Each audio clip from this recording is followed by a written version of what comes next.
Bien-aimés de Dieu, la paix soit avec vous.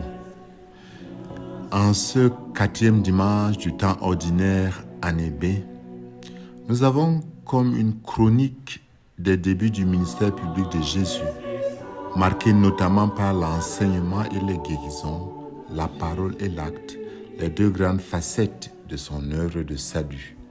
Au début de l'évangile de ce jour, nous lisons « Jésus se rendit à la synagogue et là il enseignait. On était frappé par son enseignement, car il enseignait en homme qui a autorité et non pas comme les scribes. » Et à la fin du passage, il est écrit « Tous s'interrogeaient. Qu'est-ce que cela veut dire? Voilà un enseignement nouveau proclamé avec autorité. » Oui, bien-aimé de Dieu, Jésus, parole de Dieu, parole éternelle du Père, est l'accomplissement de la promesse que Dieu avait faite à Moïse, que nous lisons dans le Deutéronome chapitre 18, verset 18, dans la première lecture de ce jour. « Je ferai se lever au milieu de leurs frères un prophète comme toi. Je mettrai dans sa bouche mes paroles. » Effectivement, Jésus est la parole de Dieu, choisi par Dieu, envoyé par Dieu, et c'est lui l'ultime révélation de Dieu qui, comme nous le dit la lettre aux Hébreux, a parlé à bien des reprises, de bien des manières dans le passé, mais à la fin de ces jours, il nous a parlé par son Fils, qui est le rayonnement de la gloire de Dieu, l'expression parfaite de son être, et c'est lui qui porte l'univers par sa parole puissante.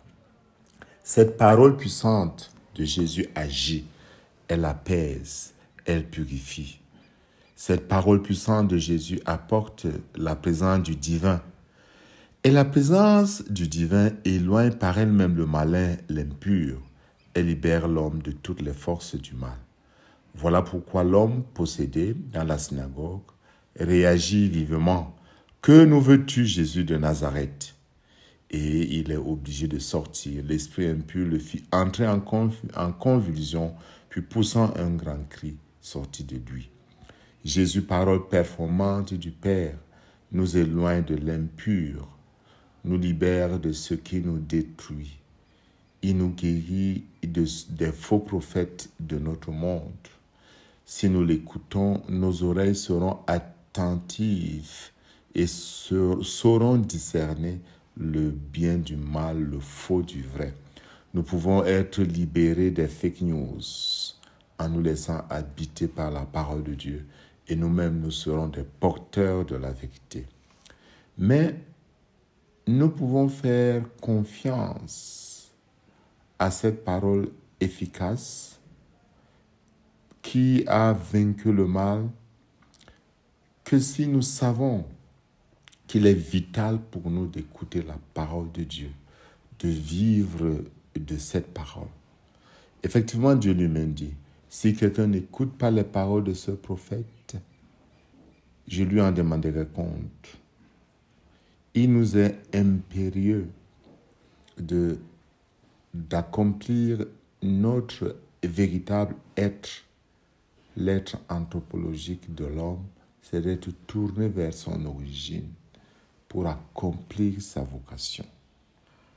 C'est pourquoi le psaume que nous prenons en ce jour nous dit « Aujourd'hui, écouterez-vous sa parole.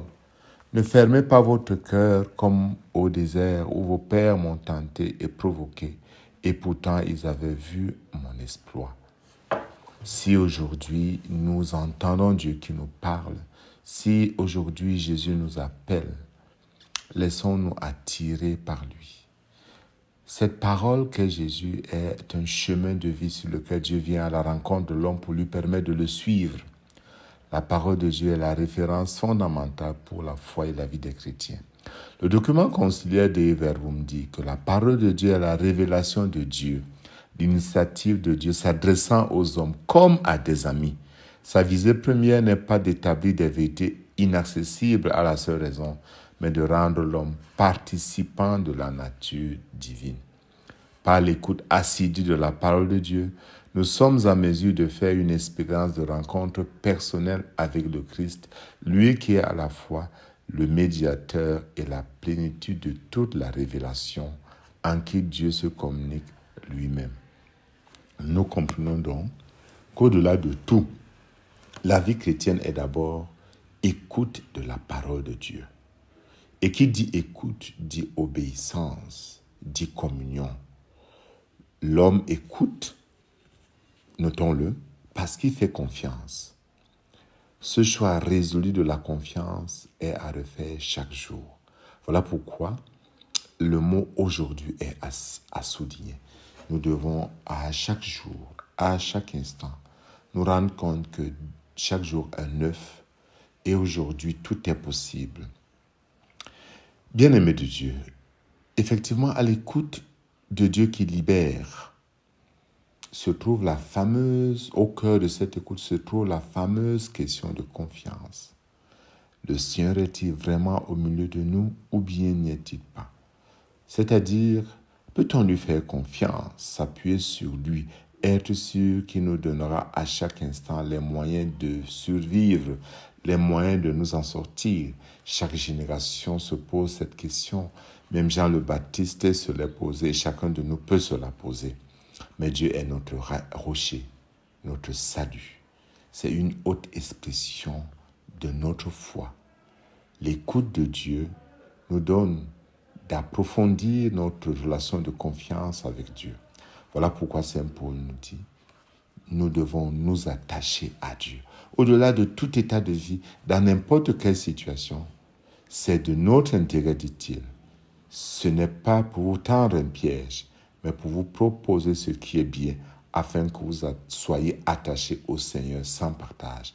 Attachons-nous au Seigneur sans partage. Dans l'écoute assidue et la méditation du Christ, parole éternelle du Père, il nous est accordé de pouvoir adorer Dieu sans partage, d'être libérés intérieurement, d'être guéris et d'avoir pour tout homme une véritable charité. Et que Dieu Tout-Puissant vous bénisse, le Père, le Fils et le Saint-Esprit. Amen.